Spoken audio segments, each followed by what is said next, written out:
길리어드 차트를 보면 2012년부터 폭풍 성장한 것을 알 수 있습니다. 꾸준히 우상향해서 2015년에 고점을 찍게 됩니다. 대략 20달러에서 100달러까지 5배 상승하게 되는데요. 현재 길리어드의 시가총액은 82조 원입니다. 굉장히 큰 기업이라고 볼 수 있는데요. 길리어드는 2012년도에 무슨 일이 있었길래 저렇게 폭풍 성장할 수 있었을까요? 길리어드가 성장한 시점을 알면 길리어드를 롤모델로 삼고 있는 HLB가 똑같이 폭풍 성장할 시점을 대략 알 수 있게 됩니다. 2012년도에 길리어드의 매출은 10조 원으로 사상 최대 실적을 보여주게 됩니다. 2012년 실적은 2013년도 초에 집계되어 나오죠. 2013년 2월 8일 한국에서도 뉴스 기사가 나왔습니다.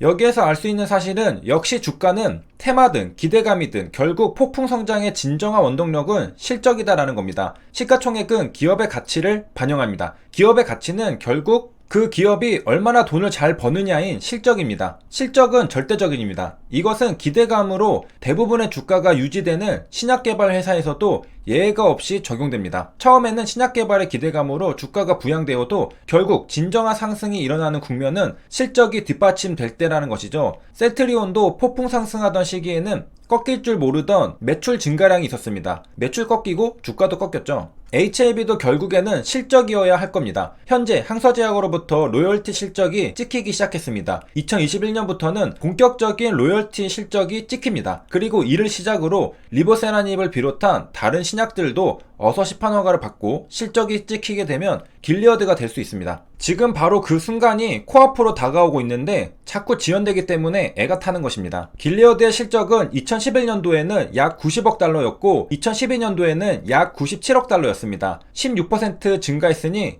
2011년도에도 약 10조 원의 매출을 기록했던 걸 알 수 있습니다. 순이익은 약 26억 달러라고 하는데요. 약 100억 달러 매출 중 25억 달러가 순이익이니까 매출의 4분의 1이 순이익으로 잡히는 걸 알 수 있습니다. 100억을 팔면 25억이 길리어드의 손에 떨어집니다. 25%죠. 어떻게 이렇게 거대한 매출이 생길 수 있었을까요? 길리어드는 어떤 전략을 취했을까요? 선택과 집중 전략일까요? 확장 전략일까요? 우리가 알고 있는 길리어드는 타미플루로 대박을 쳐서 글로벌 제약회사가 된 기업으로 알고 있습니다. 그런데 길리어드가 사상 최대 실적을 낸 이유는 타미플루가 아닌 감염치료제와 HIV 치료제에서 판매 실적이 크게 증가한 덕분이라고 합니다. 둘 다 항바이러스 치료제입니다. 각기 다른 저항증이 아니라 큰 틀에서 보면 비슷한 분야입니다. 2012년 당시에는 길리어드는 이미 세계 10위권 제약사의 면모를 보이고 있었습니다. 어떻게 저렇게 거대한 매출을 달성할 수 있었는지 대표의 인터뷰를 엿보겠습니다.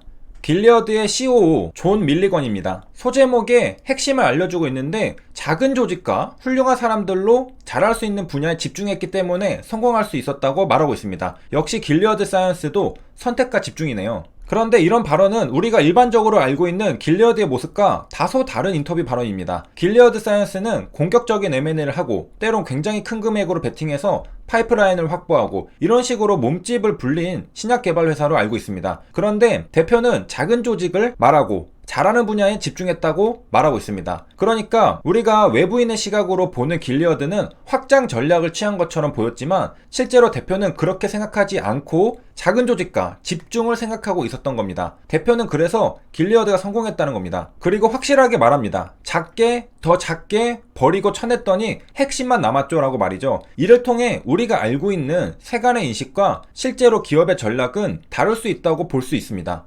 과거 진양곤 회장의 인터뷰에서 등장하는 길리어드는 다양한 신약 개발에 나서 글로벌 제약사로 우뚝 선 신약 개발 회사입니다. HLB도 그 모델을 따라가겠다고 강조하고 최근에 여러가지 파이프라인을 확보했습니다. 그런데 실제로 길리어드의 대표는 작게 더 작게 버리고 쳐냈다고 합니다. 그러고 보니까 핵심만 남았다고 했습니다. 분명 길리어드는 우리도 알고 있듯이 다양한 파이프라인을 인수하는 여러가지 M&A를 실제로 했고 HLB도 따라하고 있는 그런 모습을 보여주고 있는데요. 실제 대표는 다른 말을 하고 있습니다. 무슨 의미로 했던 인터뷰였을까요? 우리가 알고 있듯이 2009년에 출시된 타미플루 하나에 집중했다고 말하는 걸까요? 길리어드는 실제로 신종플루 때 타미플루 하나로 폭풍 성장했습니다. 길리어드는 1987년 창립되었습니다. 엄청 애기였죠. 다른 글로벌 제약사들은 100년이 넘는 역사를 자랑합니다. 길리어드는 1987년 시작되어 2009년에 타미플루를 내놓으면서 글로벌 제약사가 됩니다. 창업하고 20년 뒤니까 굉장히 빠른 성장을 보였습니다. 2012년도에는 벌써 세계에 31개 지사를 두었고 직원 직원도 5,000명을 두었습니다. 이런 길리어드가 지금까지 성공할 수 있었던 이유를 대표는 작게 계속 줄였다고 말하는데요.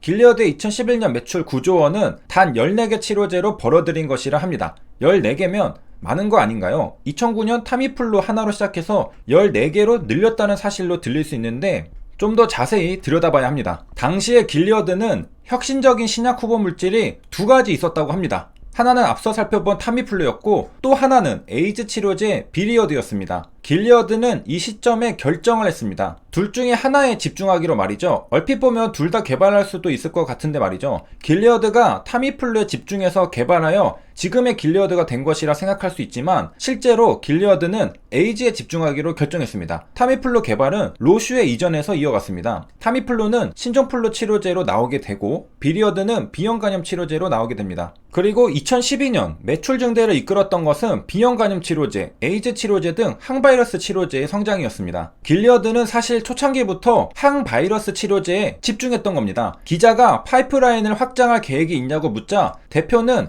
암과 심혈관 계통 치료제로 확장할 계획은 있으나 길리어드가 성공했던 건 특정 분야에만 집중했기 때문이라고 말했습니다. 너무 많은 분야를 하려 든다면 아무것도 못한다. 재능 있는 사람들이 역량을 발휘하려면 특정 분야에 집중하는 게 좋다. 저도 100% 동의합니다. 스티브 잡스도 이렇게 말했고 삼성전자 권오영 회장도 이렇게 말했습니다. 성공한 사람들 대부분이 이렇게 말합니다. 이런 관점에서 하나에만 전력을 다하고 계신 헐 박사는 믿음이 간다고 볼 수 있습니다. 이번에 리니지 LI를 한 것도 현재 개발 중인 GBM을 해결하기 위한 것이었죠. 정리하면 길리어드는 실제로 알려진 것과 다르게 초창기부터 타미플루와 비리어드 중 항바이러스 치료제였던 비리어드에 집중했습니다. 타미플루는 로슈에게 맡겼죠. 그리고 길리어드에는 항바이러스 치료와 관련된 전문가들, 그것도 세계 에이즈 치료제 분야의 상위 100명의 연구자 상당수를 길리어드 내에 두고 있습니다. 애초에 방향성이 명확했고 선택과 집중을 했던 겁니다. 그 과정에서 타미플루로 운이 좋게 대박이 나면서 더 가속화된 것이고요. 그리고 작게 유지한다는 것은 조직의 규모를 작게 유지한다는 뜻이었습니다. 길리어드는 소수의 인원을 데리고 일합니다. 계층을 구분짓거나 관료 조직을 만들지 않으려고 합니다. 서류 작업 같은 건 정말 중요한 업무에 집중하는데 도움이 안 된다고 합니다. 작은 문화를 만들려고 하는데 그래서 직원이 5,000명밖에 안 된다고 합니다.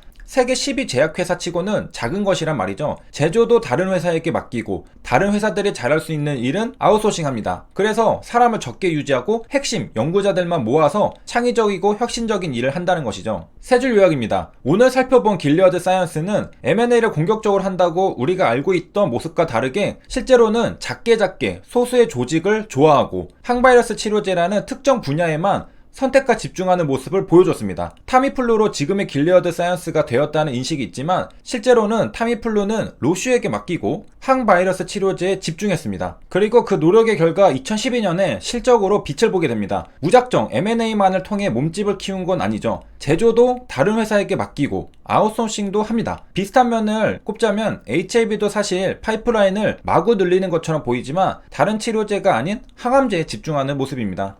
여기까지 시청해주셔서 감사합니다.